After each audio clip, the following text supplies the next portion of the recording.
Buongiorno Franco. Good morning, Steve. Come sta? Sto bene, grazie. Thank you very much for coming on our show today, the Plant-Based Wellness Forum here at Easttown Pharmacy.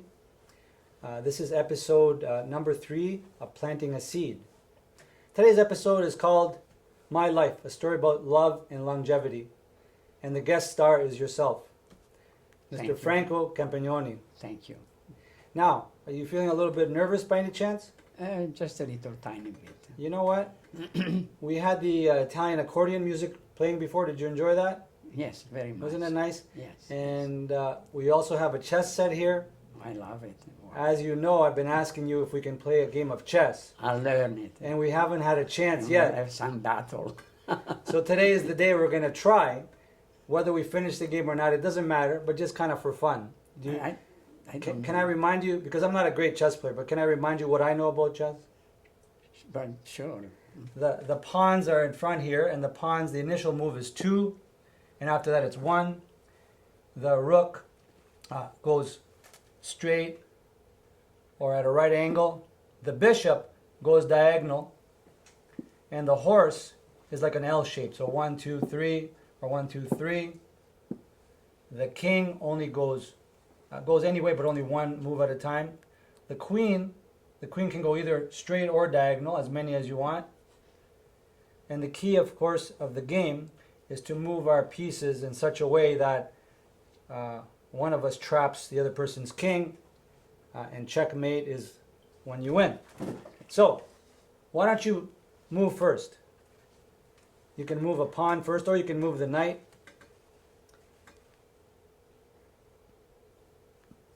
Excellent, excellent, beautiful. Okay, so it'll be my turn after I'm done what I'm saying. So every time we say something, if it's appropriate, we can move it.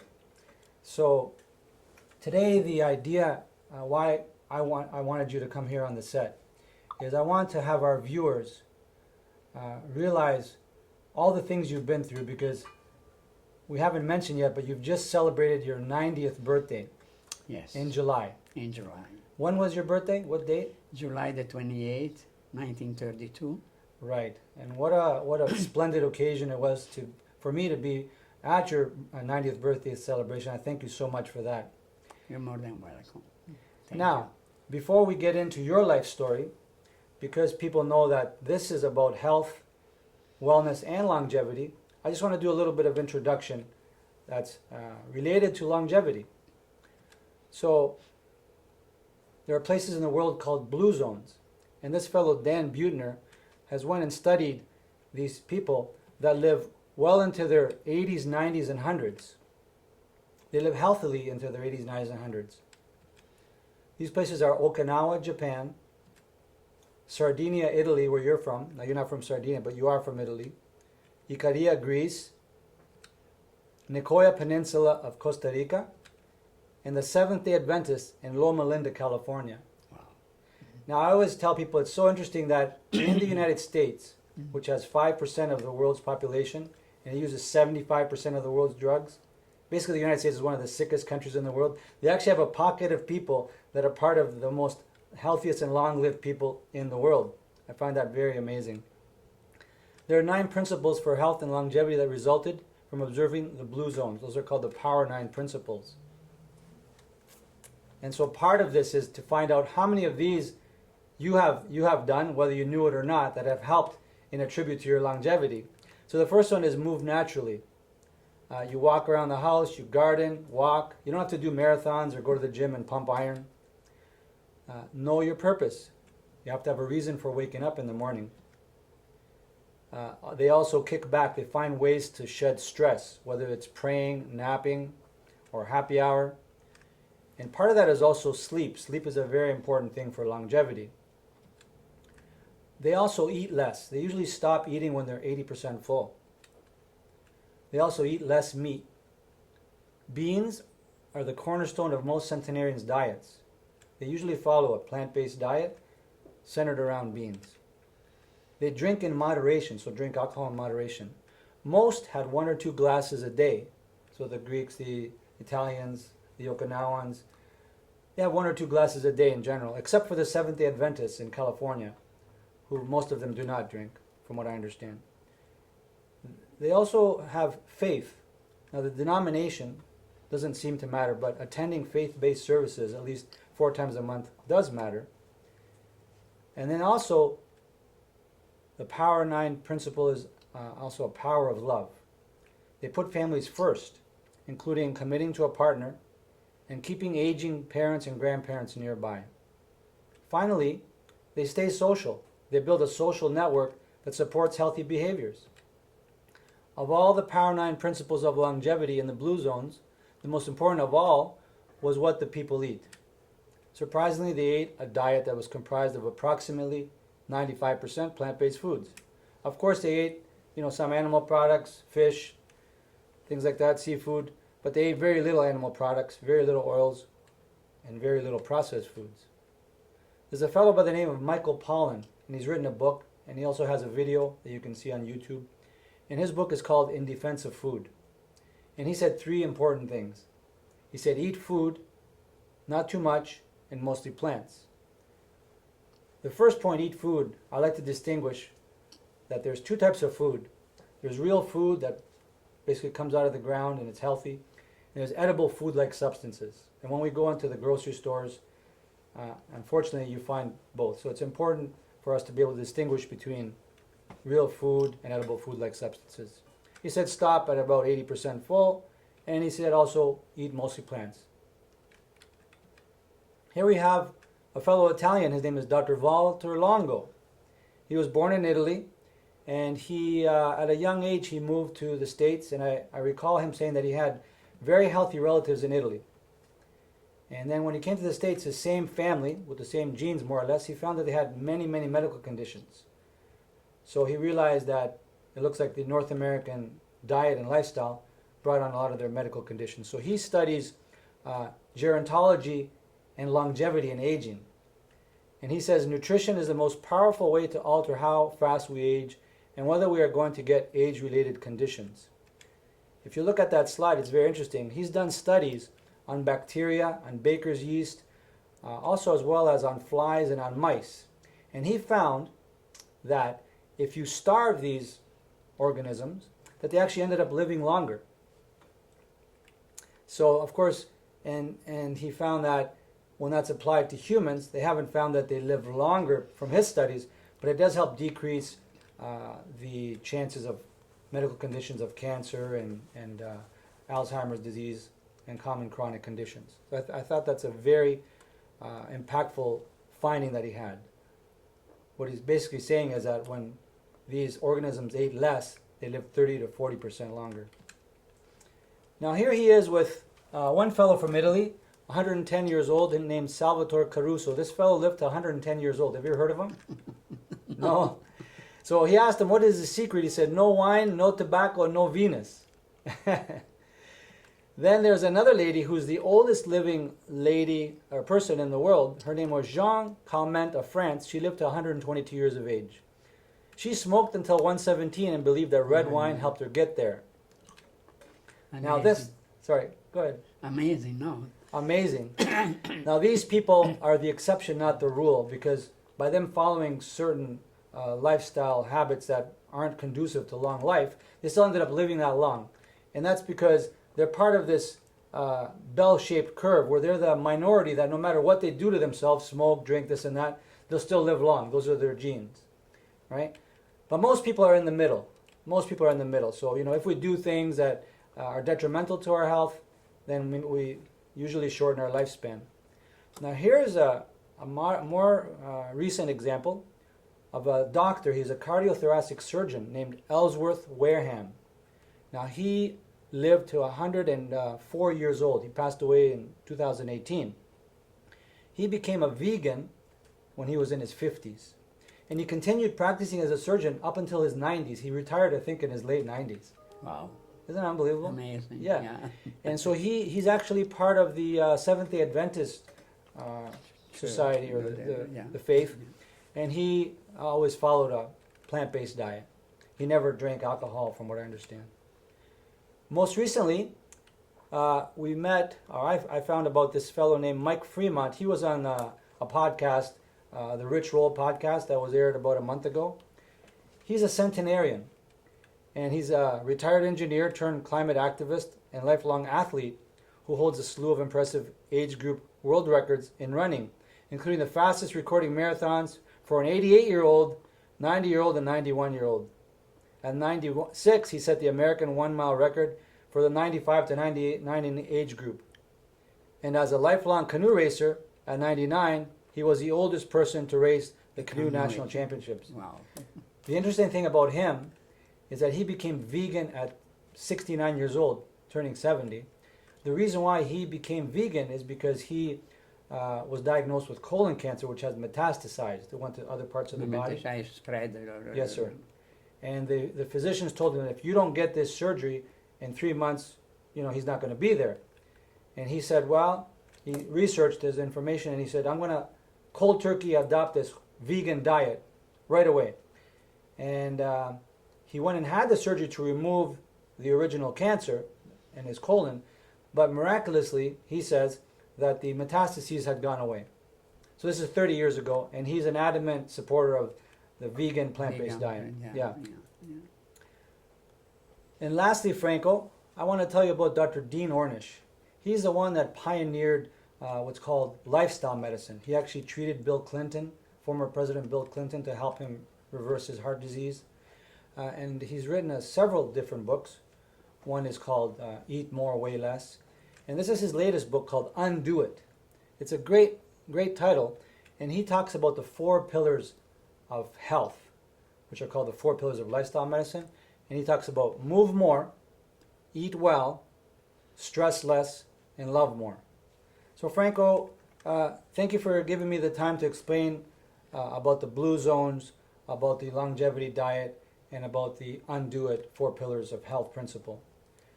These people are, well educated, and they've studied groups of people extensively. But no one has the life experience that you have, Franco.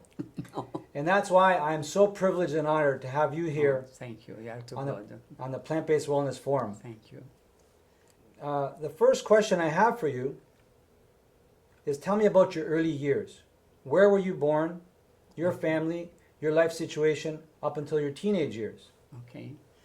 I was born in July 1932 in Genoa, Liguria, Italy. And my family was composed by myself, mother, father, 2 sisters, and 1 brother.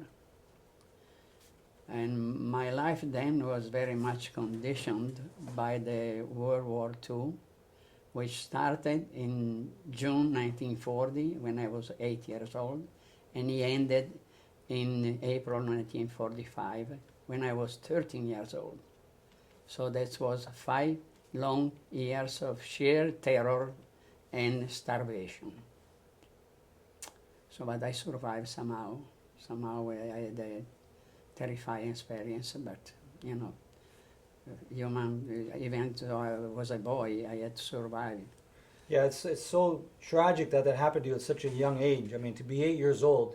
How was your life before the war started? Like in those years, let's say you can remember from 5 years old to 8. Before we were living fairly well. Once a year we go on vacation in Piedmont, which is next to Liguria. Mm-hmm. And my father was a supervisor in a big plant, Mm-hmm. so he could afford to go so it was a pleasant life. I just have a few memories here and there. And then when the war started, that was the end of it. Everything collapsed. Everything went down gradually. So whatever it was, my daddy was in a very bad position during wartime, during the Civil War, because if you do anything right for somebody, you do drastically wrong for the other.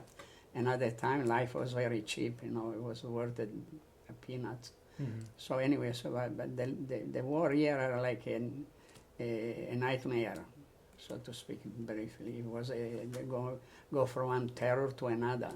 Living day by day, living between air raid and air raid.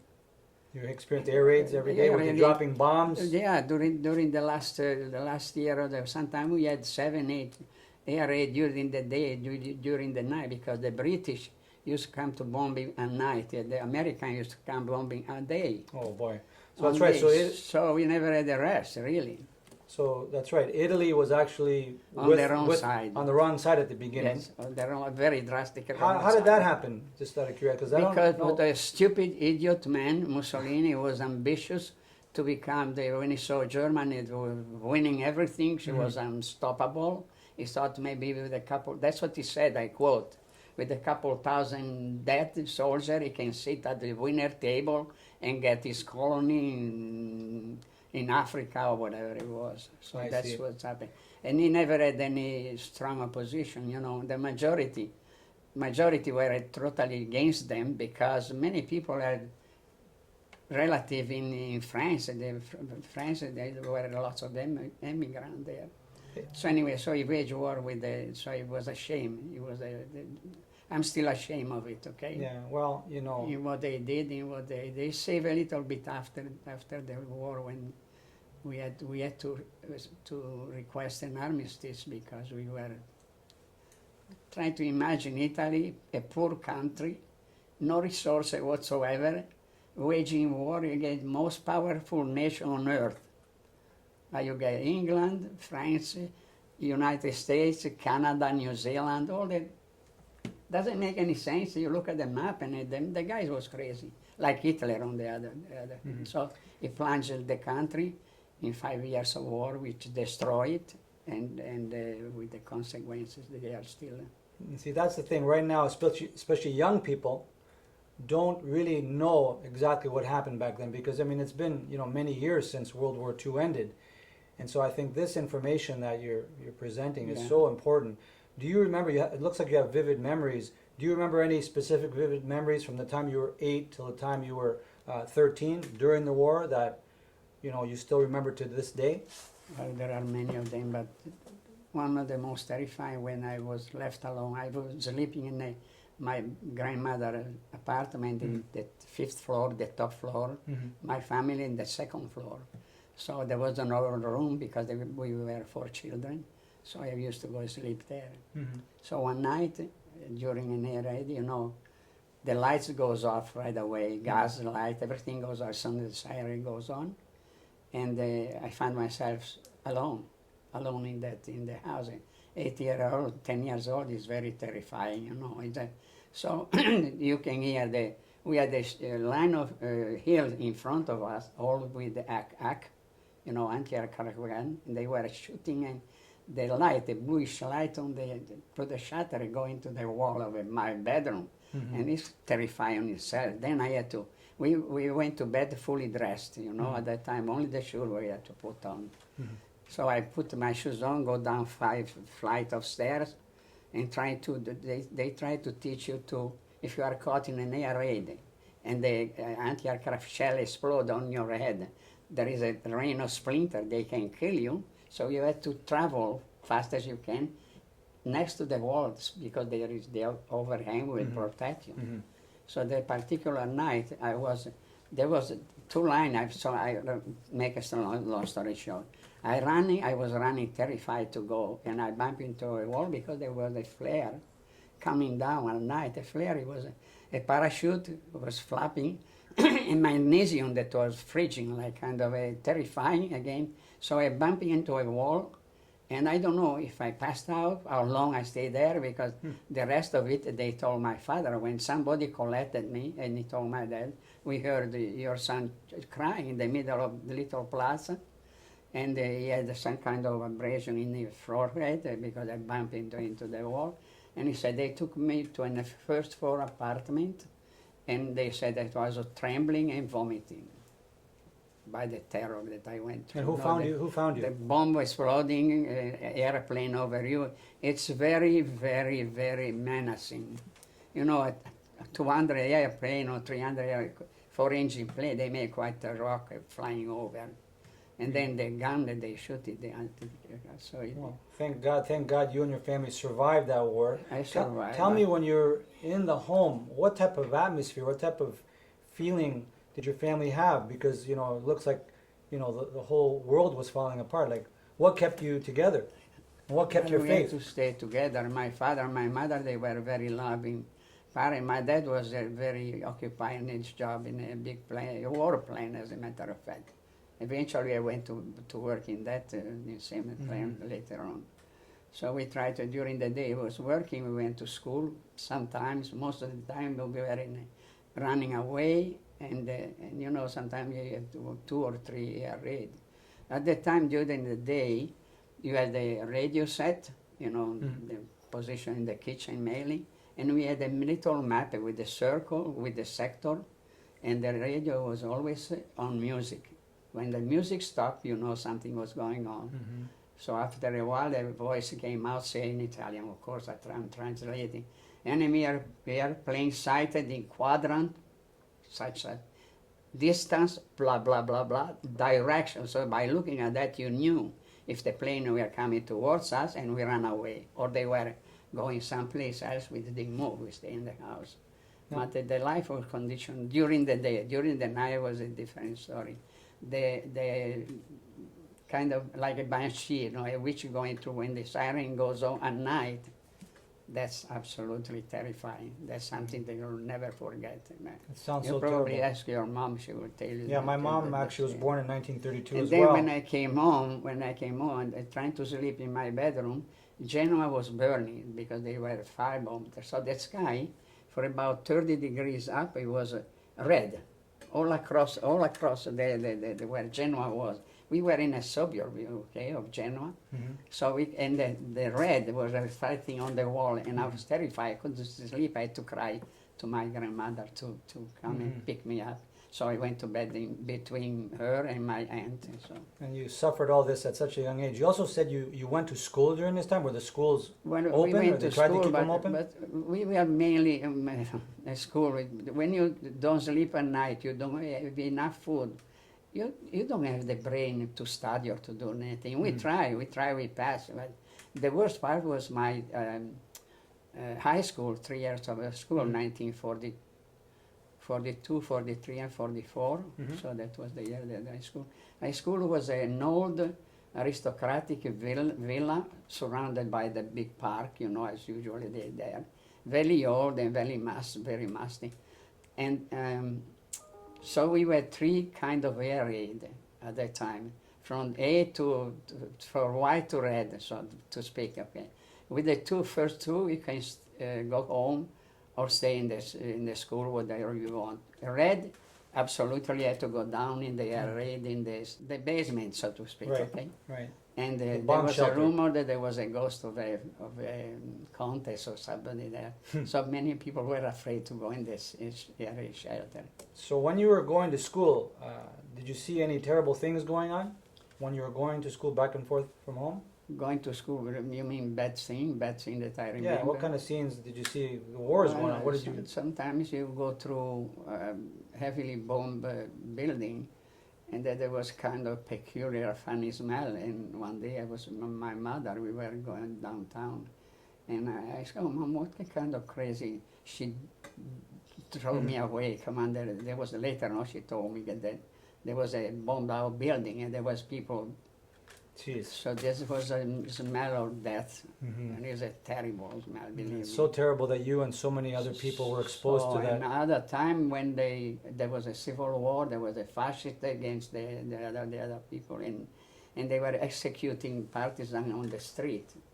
You saw that? And we had to pass it right from here, let's say, to there. I remember one with an arm like that, like to send it. Young people during the night, they shot them, and we had to go through there. The fascists were the school. You could any other road and avoid that. No, we had to go there to see that. Unreal. And so what was your general feeling? Like, did you still have some sort of happiness, or was it all despair? Unbelievably mixed up. You know, you go in school. I tell you another thing while you're here, and maybe you don't believe in me again, but that's another story. So when I was in the 3rd year, I think, or the 2nd year, I don't remember, we had to do an essay on geography. And I was very knowledgeable about Canada by reading Jack London. Are you familiar with Jack London, the Call of the Wild, the White Fang, and all those books talking heard of about it. the north of Canada? And then you had a book like Julius Verne, and blah, blah, blah. So I demanded to you choose the subject of it. So you know that Canada, okay, they call me the principal. So you go to the principal, you know, a little boy with two men. One, as you can see, is a commissary. Now I know that he's a commissary. And they asked me a question, why did you choose to the Canada? We are at war with them. Do you know that we have to hate our enemy? So, and this is the actual word I quoted. This commissary told me, a 10 years old boy, we had to hate them. Well, I said, you know, you will get. So that was the life that you had to go through it. I will bore you if I just try to tell you the main thing. Yeah, you're explaining it very well. But let me ask you, so when did Italy all of a sudden go with the Allies? Like, how did that changeover happen from the fascists to the Allies? Yeah, the Civil War started. When so was the that? German, between 1943, September 1943 and 45, the German invaded because we had still a fairly good army who could defend, but the people that they are supposed to drive, to order, to keep the army together, they didn't. Nobody knew what the hell they were doing. So typical. So the German occupied, and the German are a very nasty business. You know, they had execution. They destroy entire building, entire town with all the inhabitants. You talk about 1,800 people killed by flamethrower, grenade, and machine gun. I have many friends that they are German. So well, we don't hold it against anybody today. It's just that back then it was the collective unconsciousness that people had, whether it was, you know, during World War II, World War I, any kind of war. So Franco, I don't think you said anything wrong. I think all this information you're giving is very important for our listeners to understand what you went through. And again, I asked you earlier, but let me ask you again.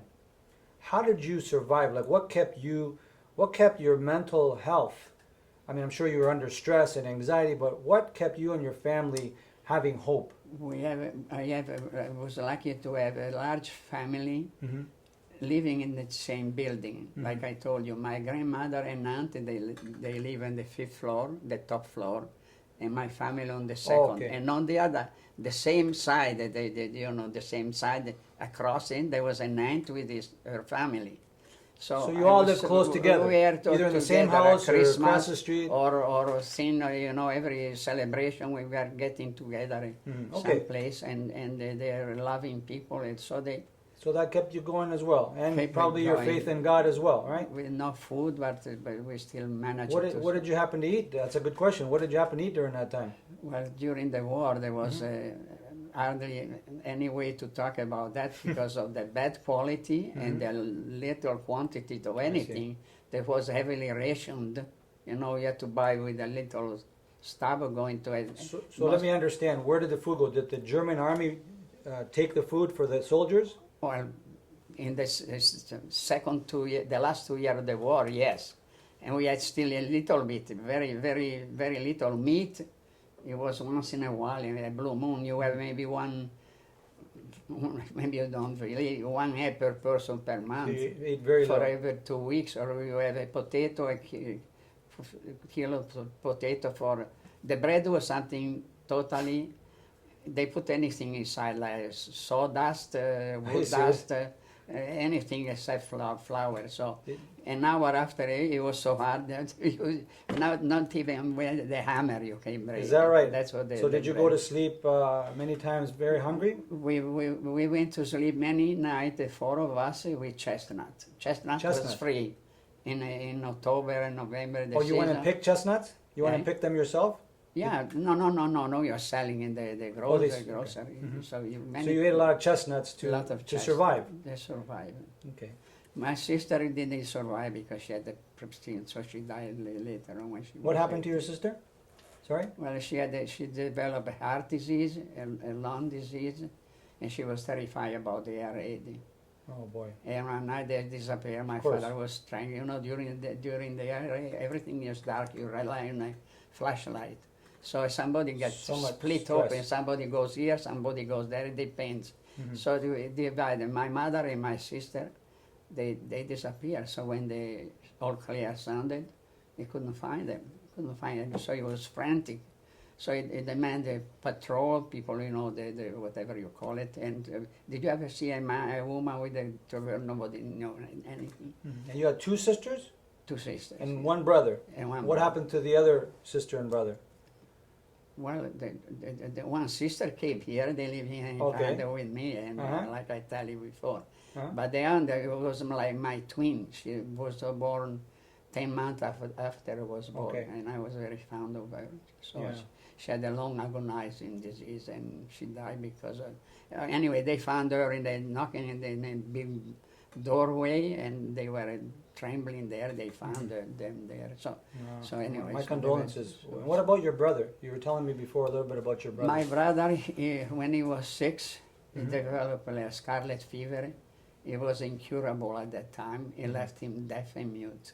Oh boy. So at that time, the directive of the time was the people in the family with the highest degree of education had to take the responsibility to teach him. And who was Now that? they have school. At that time, I was the highest, so I had to Mhm. try to teach him. It was an enterprise, I'll tell you, to Mhm. teach him how to, when you cannot reproduce, you cannot hear sound. And yet he managed. He came here to Canada. He worked for, never married. He died 2 years ago, but he is on life because I'm very proud of it. I thought, with my wife, of That's course. wonderful. What you did for him. You were So- giving much service yes, to your so family she and your was brother. very, very patient with him, and by joking, we had a way of trying to convey to him the value of the word, the pronunciation, Mhm. and it was an Oh, enterprise. I can imagine you put a lot of But we time. managed. He was here with me, and he died. I was with him all the time, driving Mhm. to the doctor. But You he help- could read and write English very You well. helped him so much, Franco, So- in his life. Yeah, yeah. So the war was obviously worse than anyone could ever imagine it. So now tell us, what about your teenage years from the time after the war? From the time you Okay. were 13 to the time Okay, you were around yeah, in yeah, your okay. 20s. The first post-war years were very depressing because the country was destroyed and the economy in a shambles. Mm-hmm. So there was very few opportunity of job for young people. There was nothing, as a matter of fact. You didn't have anything. And it was especially hard for my father to support a family with 4 children. So he needed my help. So Mhm. I had to get a full-time job when I was 14 in his plant where he was working. And in doing so, giving up my dream of becoming a mechanical engineer. So you started working at your father's plant when you were 14 years old. Yes. And how long did you continue working there? Oh, I worked until 1954 when I met Rosanna. I met my wife. They closed that day. My father stayed there for a while, but when there were 2 people working in the same plant, they laid off the youngest. That was the youngest, so Okay. I had to go out. And I found to work in Marconi. That he gave me the opportunity to learn to translate the principal office of Marconi's company, Italia. There was a British Marconi, where Marconi founded Marconi Company in England. Okay? Mhm. She was the head office. So they sent drawing, I had to translate their drawing into Italian. So I got the So good knowledge of technical English. Okay, That's where, why when I came here, I worked for 13 years in a place called Marconi Italiana. So Franco, how did you learn English? Where did you learn it? Well, it was self-taught. First of all, I always liked English for some reason. By looking at the title of song through the radio, I started with that silly thing, and then I started to learn a little bit of grammatical English. I have my wife's cousin was an interpreter, and so by fun I started to buy a book and study a little bit. But Self-taught. it was just Well, your English is very, very good. So I mean, Thank you, Alfred. beautiful. Franco, you mentioned you worked for your father for until you were 22 years old in 1954. You also mentioned your wife, Rosanna. Tell me about your wife, how you met, and how you got married. Well, we met met by chance. It was a blind date.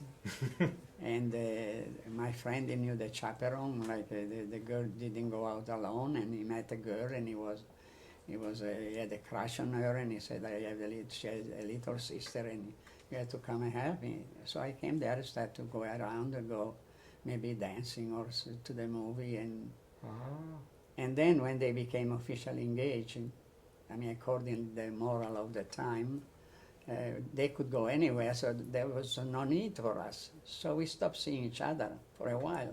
So I took the girl dancing to the movie, but something was missing. I don't know why. Maybe you tell me I was stupid, but something was missing. Nothing was working. You know, every one of us is searching when you are. If you don't know, you search to find your twin soul or whatever you call it. So your soulmate. The soulmate, exactly. So one day I took a girl to a movie, to a theater downtown Genoa. Now at the time Genoa was 700,000 people and dozens of theaters, you know, for movie. And coming out with this girl, I met smack into Rosanna, my future wife, her sister, and my brother-in-law.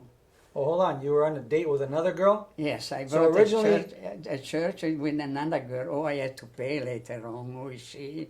How did we meet? But So just so I can get this straight, hold on. Originally, you were asked by your friend to go on a double date with him and his girlfriend and Rosanna and her sister. So Yes, that was I the think, first time. yes, And then you stopped. You and didn't then see her again. when they were officially engaged, according There was no to need the for you then. moral, so there was no need for us. They could go out whenever they want. So Right. we stopped seeing each other.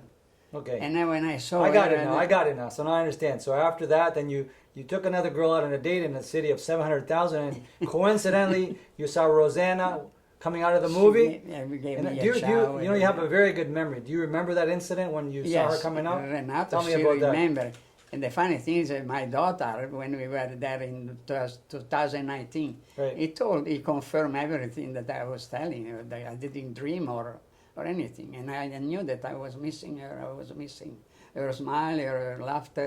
I was missing her. Then I didn't have the courage to call on her because I couldn't stand the rejecter or to be rejected or anything like that. But anyway, I still eventually call on her, and so that was the start. But specifically, I'm asking you. Do you remember the incident when you were walking out of the movie with the other girl and you saw her? Can you remember that? I want to see how good your memory is. Yes, yes. What happened? I don't remember that. First of all, that the movie theater doesn't exist anymore.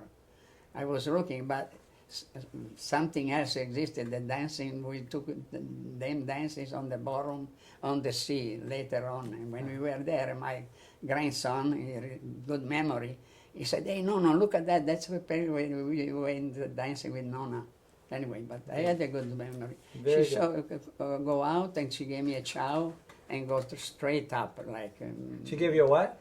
Chow. You know, chow is a. That's what I'm asking you, because you mentioned that to me before. So she gave you the cold shoulder. The cold shoulder, There you go. a very, very icy Okay. cold See, you chow. remember. And then I knew that I was really missing her. It was like I let her go, stupid on me. Now she's going to kick me in the. So then She how did doesn't you know. end up getting married then? How did you get back together again? Well, I called on her. Ah. She jumped where the place where she works. How did you, how did you call it? Did you serenade like under No, the no, window, no, or no, what did you no. do? I just called. She was a sales lady in a shop. Uh-huh. And we know the family, her mother know the family. Later on, when we went to say hello to her, she took us to a bar. She told me that when I called on her, and Rosanna jumped all over the place. She was so happy. And Rosanna was telling, shut up. So you had a beautiful wedding. Was it also in Genoa? In Genoa, yeah, in Yeah. the Basilica. Okay. And it was Our Lady of the Assumption. So we got married in December 26, 1959. Mm-hmm. So after your wedding, you had children. Tell me about your children. Okay, Laura was born in 1966 In Italy or in Canada? in April in Italy. Okay. Okay. So her name is Laura. Okay. Laura Irene. Okay. And then we had Alex, he was born here in 1970. Okay. So you have two children, 2 children. Laura yes. and Alex. Let's go back to Italy now, when Laura was born. How many years after that did you end up coming to Canada? How many years? Well, we came here, we landed in Halifax in 1967. Oh, June 1967, yes. So you took the boat from Italy? The ship from to Genoa, Halifax. my hometown, Uh-huh. to Halifax. Uh-huh. And you got off on Pier 21, right? Pier 21, Yeah, yes. that's where all the immigrants Yes. back in the day yes, got off yes. the boat. You know, I always wonder why people come to Canada, especially, you know, you after the war, you must have had a pretty good life. You know, you got married, you had a child, things were hopefully getting better. What made you come to Canada? Like, why did you leave your country? I had a problem at that time. So we were both working, Mm-hmm. and she was a sales lady. I was a technical employed, not much money, but anyway, it was okay. And we were renting a beautiful little house on top of the building. Mm-hmm. There was a huge building, new with all the modernity, and a little house on top with one bedroom, very nice apartment with a huge terrace. So the problem, the renting was very high, and when she eventually will lose her job because there was no maternity leave, we didn't have anybody to take care of the baby. So I found myself in a, how you say, in a quandary. Mm-hmm.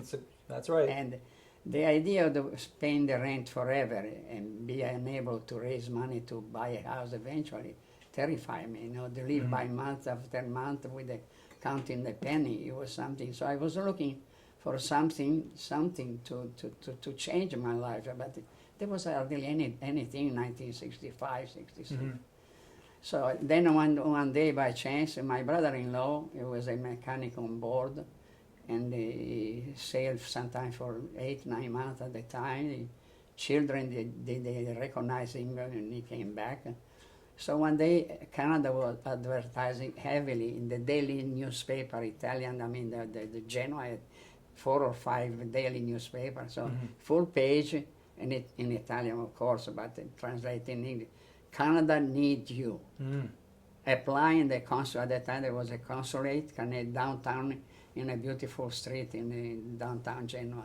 So one day we were sitting in a bar having a coffee. I was off for something. And he told me, he said, Franco, why don't you come with me? I've been to Canada, I like him. I want to emigrate and come with me and I want to apply. So I didn't know anything to do. I went with him. So everything started there. There was one guy, he came out and he asked me, talking to me, one of the people, the consul. And he said, your brother-in-law is being interviewed, and he told me that you are a mechanical designer. And I said, yes, that's right. And he said, have you ever thought about emigrating because your job is in high demand in Canada, which was true, by the way. Mhm. I said, oh, no, I have a wife, she's expecting a baby. No, I just came to accompany him. So he gave me some book to read, and he said, next time that you come, if you want to come, search for me, I'll show something else. He was trying to get me there, but I said, okay, I don't have it. So he gave me some book of Canada in Italian to read. So I started to read. I knew already a lot about it Mhm. because of the book. So I started to think about the risk about going, and you know, I started to have an idea what I have to do. So I went back again one day, and he took me in a little room, and he had a 35 millimeter camera, and he was showing the people how they live here in Canada with a single dwelling, a single house, which was a dream for many young people like me. Mhm. So I started to think, to make a long story short, I didn't want to go there. And then when he told me about the money, and I said, well, the money is, he said, listen, your job category, I don't know if they are still doing that again, but that's the truth. He told me, we are entitled to pay you the travel, first class, boat and train, and you start repaying us 1 month after your first job, $10 a month, you don't have to, and no interest. So it was like, How could you resist? How so could you it was resist? a calculated risk, and I'm glad because I don't regret any minute of it. I love it, just to follow up. But then when I get the knowledge of Rosanna, how strong she was, because she didn't want to I wanted to come alone here. Mm. She didn't want to let me go. There was no way, nobody convinced her. She was stubborn like the Rock of Gibraltar, to speak something. So all three of you came over then? We Same had to time. come because I had to go through another, if I postpone another time, I had to go through the medical. Mhm. And still the medical at that time, it was a medical. They examined you from top to bottom. It was really, oh, no way. So we had to travel with Laura when she was 1 year and 3 months. Mhm. So we had to come, but I'm glad that she came with me because without her it would have been much, Yeah. much harder. Well, Franco, as I've told you before, me and my family also came on the boat. It wasn't the same boat as you. And you know, I look at people like my dad, my mom, like yourself and your wife, and I give you so much credit to be able to get up and uproot yourself from your family, from your country, and make the trek over to a place that you don't even know what's waiting for you. Right? Fortunately, you had these positive influences from your brother-in-law and from the advertisements They and all were that stuff. already here, so we stayed with them Yeah. for a little while. So when you came over, just so people understand, the way people came over is they actually started living with some of their relatives yeah, to get their yeah, foot, to get a you know, start, through the door and get a start. Yeah. But see, we were, first of all, with the wife, she never complained. She never ever complained. She always encouraged me. Mhm. You find it very easy. And then we got some testimony from people they were living here, and they said that there is opportunity, there is this, there is that. Mhm. So to me, it was a calculated risk. I was a machine designer. I wanted to be a machine designer all my life, and I chose a better chance here than over there. Mhm. Maybe now Italy is different, I don't know, probably he is, but at that time it was really 65, 66, those years when Laura was born in 1966. And the main reason was I was a terror to have to pay rent for unless I win a lottery, which was very, you know. Yeah. So And that you're to saying pay the price of rent housing. for the rest of my life. My salary, a good part of my salary was for rent. You're saying the price of housing was unaffordable. The rent. You couldn't yes, buy a house? No, my God! At that time, when you really had heavy Okay. deposit at that time, I don't, with no chance to save money with my Right, salary. She loses her job. It reminds me of what's happening right now in Canada, actually. Right? Yeah. The well, price of housing is well, become out of this out world. of the- Yeah. I know. So you did the right thing at the right time. Tell me about your first few years here in Canada. Where did you work? And where did you live? And what were your interests? My very first few years in Canada were full of activities, like looking for a job and a house. Mhm. And my very first job was in an engineering office called Design for Industry, and we live in an apartment in Niagara Street here in Windsor. Okay. My interest then were to learn new technology for my job, improve my English, and try to assimilate the new culture and the people of Canada, try to mix, try to be involved, not to stuck with our own people. If we said if we have to learn the language, we had to go through with the people.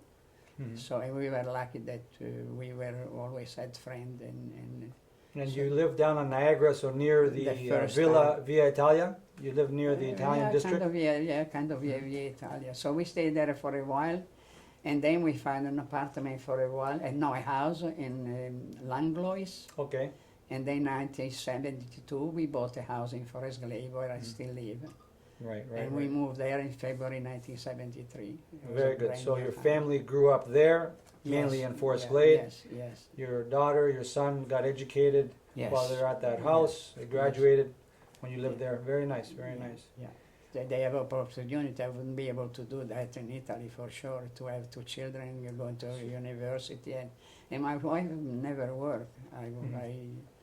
I work part-time, I work full-time, I never, and then it was, even somebody asked me, a friend was a professor at the village at the St. Clair College, and he asked me to, please, we need an instructor to blah, blah, blah, blah. So I said, well, maybe it's good for my retirement. So So you worked I at worked the 10 college hours as a well? day, and then twice a week I went for night classes but I had an advantage at that time. I had the okay from the president of the company where I worked, Tri-Way Machine Tool, to use anything, any drawing, anything that I dream, except those that they are copyrighted, Mhm. of course.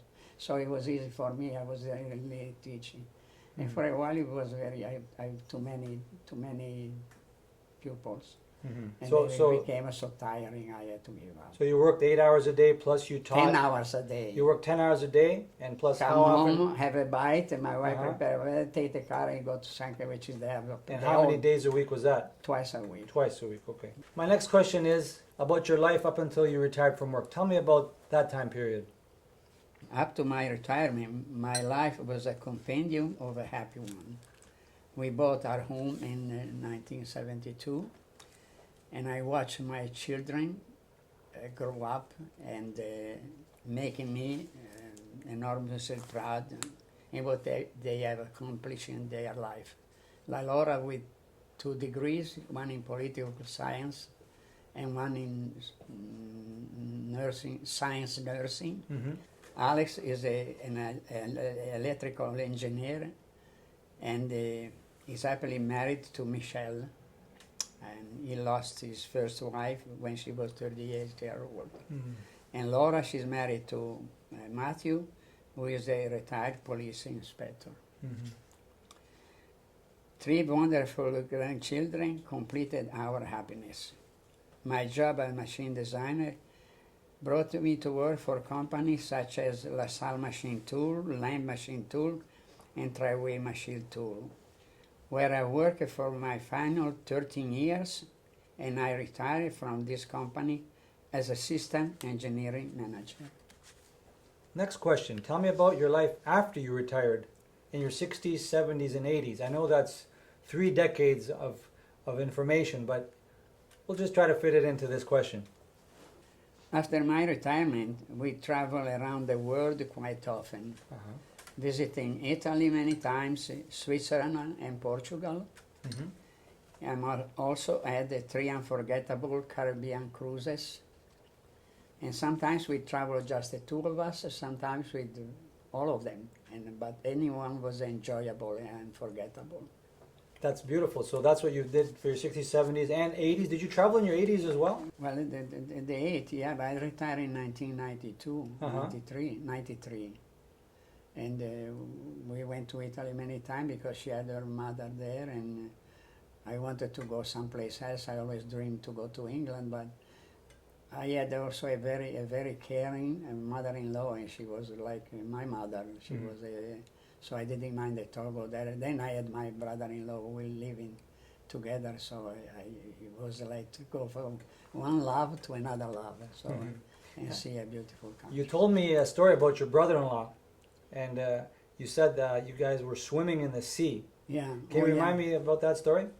Yeah, the ring, the wedding ring. What happened? One summer, Sunday, we went, the 4 of us, we went to swim in one of our favorite beaches, made mainly of rocks and sand once in a while. So at the time we liked to go, me and Rosanna, my wife, we had a snorkel and a flipper, and go along the coast and paddling about. See something interesting, go maybe there 1 meter, no more than that. Okay. She was a much better swimmer than me, but anyway, so at the time I had a bathing suit with a pocket with a zipper, and I put this ring, wedding ring, in there. So we swam all over the place, and we did this and go down, go up, and walk and things like that. And when the time to go home, and I tried to put my finger again, it was disappeared. The zipper went loose, and so Rosanna was desperate, and but I told her maybe we can make another one. And she said, no, it's not the same because this one was blasted and the other one was not. So Renato, my brother-in-law, which was a good swimmer, and he said, no, I found it. So he went down. The sun was almost going down, the sun. So he started to dive here and there, trying to retrace where we have been. Which is impossible. So there was sand, and there was the pebbles, and there was to find it, like impossible, like to find a needle in a haystack, right, in English. So a poor guy kept on going down and up and up and down, going up. Suddenly, he is actually in my memory, like a god, a sea god. He came out of the sea like with in Italian. Eureka. I found it. How do you say that in Italian? So my wife before, she was crying because she was desperate. Now she was crying because she was She's happy. She hugged him, crying. It was unforgettable. What did he say? What was his words? How do you say it in Italian when he said he found it? What was his words when he found it? It was in dialect. It's not. You don't remember? You don't know the Italian. words? Don't learn it. It's not Italian. It's Okay. that dialect. All right, Like, okay. probably in Greece you have dialect too, right? I get it. I get He it. came out. He said, "Lo trovo." Oh, that's what I'm asking you. So what does that mean? I found it. Yeah, that's beautiful. That's like a needle in a haystack. You're right. And he said that with the last sun ray that it was coming down, he saw something shining close to the octopus den, and he didn't have time to take him inside this den, because if he did, he would have disappeared. He just got it, probably. That's what my brother-in-law said. So he saw something shining, and octopus are attracted by shining object. So he grabbed it. So Renato went down, he picked it up, and that's what he said. That's amazing. What a It great was story. like a miracle. I And said, you have it to today because yeah, of your brother-in-law, and this Renato. is the one. And when my grandchildren went there, my brother-in-law, he told them. So he confirmed if they didn't believe. No, they believe me. No, it's a kind of unbelievable to find that. That is unbelievable. So we had a special time with my brother-in-law. That's why it's So more he's than your my brother-in-law brother. and your best friend. And my best friend, my brother. So Beautiful, he's still beautiful. alive, and I hope to see him again. Does he live in Italy? In Italy, in Genoa, yes, in the same Okay. house where Rosanna was I born. do hope you get to see him soon. I'm sure you will. Remind me, a couple years ago, you traveled to Italy Yes. with your family, with Matt and Laura and your grandkids. Tell me about that trip. Oh, it was wonderful. Laura organized everything. Mhm. Everything was like like perfect. And so we had also my 3 grandchildren and 2 girlfriends. Mm-hmm. So, and believe it or not, they were curious about the war. They wanted to know. So I had some history book. So I know the building where they were. So I had a picture of the way that they were bombed out, ruined or burned up with just a 4 wall. I took them to see the fact of war. So that's the way it was. That's the way it is, And so they were amazing, including my story of when I got lost alone and bumped into death. I actually showed them. I made a map, so I don't have to have 8 people in the street. They are the most. The people get excited over there. So I made a map. I said that's the way it was. That's what's happened. So they can see So the they can building. picture I it. made a map. I can design very much.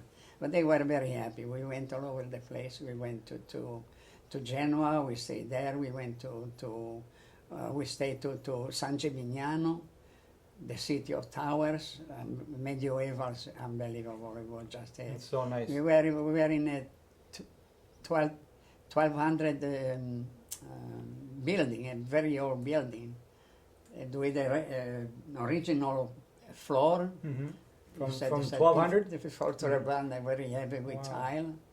And you also visited your church, right? I visited my church one In day. Genoa? I always wanted to play that organ, the pipe organ, because that when started my love for organ music was there during at the time there was when you had to do the first communion, you have to go there to have some kind of instruction and so one night I went there early and the organ was practicing and it was a sound that stuck in my eye. So anyway, I always dream about playing that organ, but it never happened. The church was repaired, the organ was repaired. I don't know, it never happened. So in 2019, a cousin, Rosanna's cousin, talked to the pastor of he called me, he wanted to know me, so I went there to talk, and he said, Franco, I don't have too much time for you, but I have 1 hour or an hour and a half, and don't play too loud because there are people saying the rosary downstairs. So there was quite of my relative and friend down in this was in a balcony, and this organ was a 3-manual kind of monster with all the German tab. I didn't know what, so I just play with the 8-feet flute or something like that. And unbeknown to me, my nephew, he was taking a video, which went all over the Went place. viral. I Went viral. I saw got that. so many comments because I play Amazing Grace.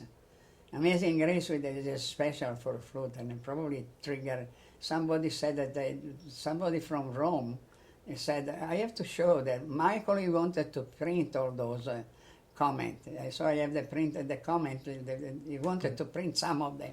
Mhm. And there was a lady from Rome, I guess, she said, I closed my eyes and I had goosebumps. I'm sure it was so I beautiful. was so happy, but I didn't know it. You must have had a beautiful feeling playing in your church Yeah. where you got married, right? And You there was baptized your daughter there? yeah. Yeah. Yeah. And when did you learn how to play the organ? Like when and how did you learn? Like who taught you? Well, I belong to a church, Our Lady of Atonement here in Windsor. Mhm. And at that time, a long time, I'm talking about 1985, 1986. Mhm. At the time, I was really going to an organ club here. I just a basic knowledge of music, very, very, very basic. I didn't know too much. So one day, the main organist and the pastor of the church after me, they needed an organist for Saturday evening mass. And I didn't even want to go because I didn't want to make a fool of myself. So, but they insisted so much, and then I had a friend who played the violin in the Arbo Symphony Orchestra. My wife, she had a lovely voice, and a couple of friends that they. So finally one night I decided to go and say until they found an organist because they were advertising in the Paris Bulletin. Never happened, by the way. So the first night I was supposed to go there, I chickened out. I didn't have the courage to go, so I sit in the pew. Pew. And when the mass ended, the pastor came to me and said, Franco, you see, you could have gone up there with your magic finger and guide us. Instead, we sang off key, off beat, of everything. And it made me feel like a worm. So the whole Saturday, I went there with the. It was 1986. That's when I started. I had to learn. I had to learn on the job, doing major mistake once in a while, getting depressed. But I kept on going because I loved the music. I liked to do it. And then it was such a major part in my life. Mm-hmm. My longevity definitely depends on what all the memory that I have, unbelievable memory of children choir on Christmas Eve, 60 children in the pew all dressed up with the angelic voice in the Christmas carol. My God, I still have goosebumps, you know, trying to picture something like one particular Christmas Eve, there was Holy Night. Mm-hmm. Rosanna, my wife, she had a lovely voice. She had the voice of an angel. She started singing, Holy Night, blah, blah, blah, blah, and then the choir, the children came in with the fall on your knees, you know, all the second, it was like So you learned to play the organ by yourself. By myself, yeah. learned- On the job. You learned to read English by yourself. Yes. You helped your brother who was mute, to learn Yes. how to communicate. Yes. So you self-taught yourself many, many things. So that's amazing and it's remarkable.